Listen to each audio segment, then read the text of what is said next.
Assalamualaikum warahmatullahi wabarakatuh. Nama saya Wiwit Khofifah Khairunikmah. Saya di sini akan menjelaskan tentang uji analisis data. Untuk uji analisis data sendiri itu dalam peta konsep ini dibagi menjadi 12.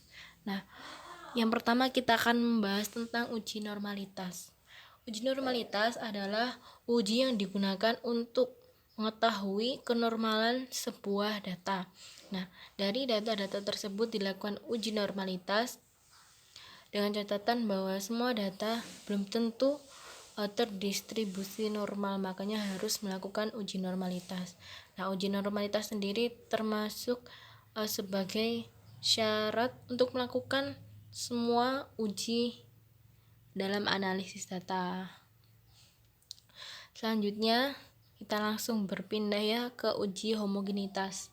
Nah, uji homogenitas hampir mirip dengan uji normalitas, yaitu uji yang digunakan sebagai syarat uji parametris. Nah, untuk uji homogenitas sendiri yaitu uji yang dilakukan untuk menilai adakah perbedaan varian antara kedua kelompok atau lebih. Jadi untuk homogenitas sendiri itu harus adanya dua kelompok. Terus uji T-dependent. Nah, untuk uji T-dependent di sini digunakan untuk menguji dua sampel berpasangan. Untuk uji T-dependent sendiri yaitu memiliki beberapa kriteria. Uji T-dependent harus menggunakan data yang terdistribusi normal. Terus data tersebut boleh menggunakan varian homogen atau tidak homogen. Tujuannya sendiri yaitu untuk mengetahui apakah terdapat perbedaan rata-rata dua sampel yang saling berpasangan. Selanjutnya yaitu kita lanjut ke uji Wilcoxon. Nah, untuk uji Wilcoxon hampir sama dengan uji T-dependent. Bedanya uji Wilcoxon ini menggunakan data yang tidak terdistribusi normal. Jadi seperti itu. Juga digunakan untuk menguji dua sampel berpasangan. Lanjut, yaitu ada uji independent t-test.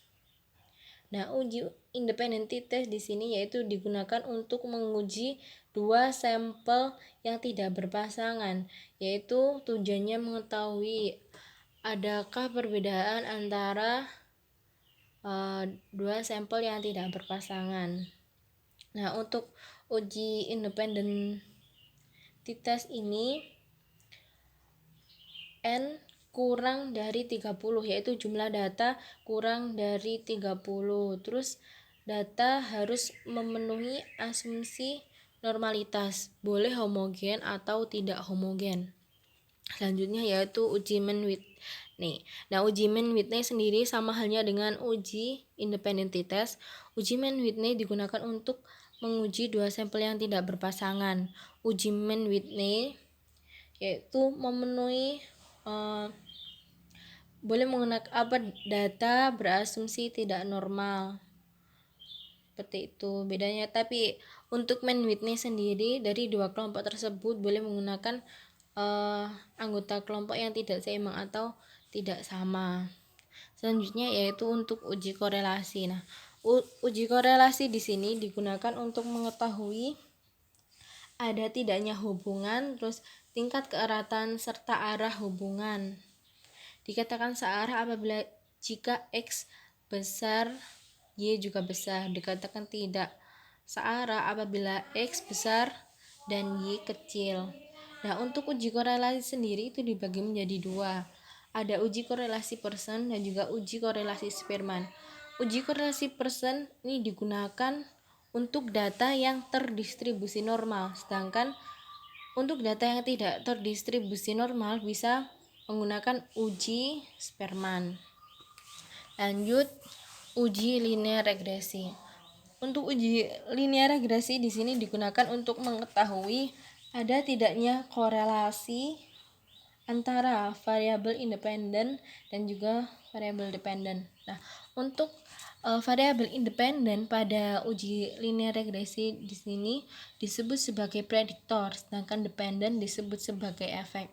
Untuk melakukan uji linear regresi harus memenuhi asumsi normalitas, terus uji linearitas terlebih dahulu. Jadi data harus linear. Lanjut kita melakukan uji Z. Uji Z sendiri digunakan untuk dua sampel yang tidak berpasangan. Nah, untuk uji Z digunakan dalam jumlah lebih dari 30. Seperti itu. Yaitu ada tuh Y ANOVA dan juga one way ANOVA. Nah, dua uji di sini berasal dari uji ANOVA. One way ANOVA yaitu mengetahui untuk menguji hipotesis komparatif rata-rata K sampel. Nah, bila pada setiap sampel hanya terdiri dari satu kategori, maka masuk kepada one way ANOVA. Sedangkan untuk ANOVA sendiri yaitu apabila peneliti melakukan kategorisasi dalam sampel. Seperti itu. Nah, yang terakhir uji ANACOVA. Nah, untuk uji ANACOVA sendiri yaitu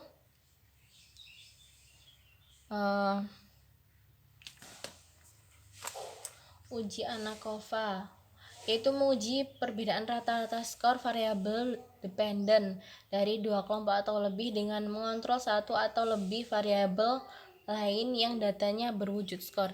Jadi untuk ANACOVA sendiri itu ada 3, yaitu variabel dependen, variabel independen, dan juga variabel kontrol. Nah, sekian penjelasan singkat dari saya. Kurang lebihnya mohon maaf. Wassalamualaikum warahmatullahi wabarakatuh.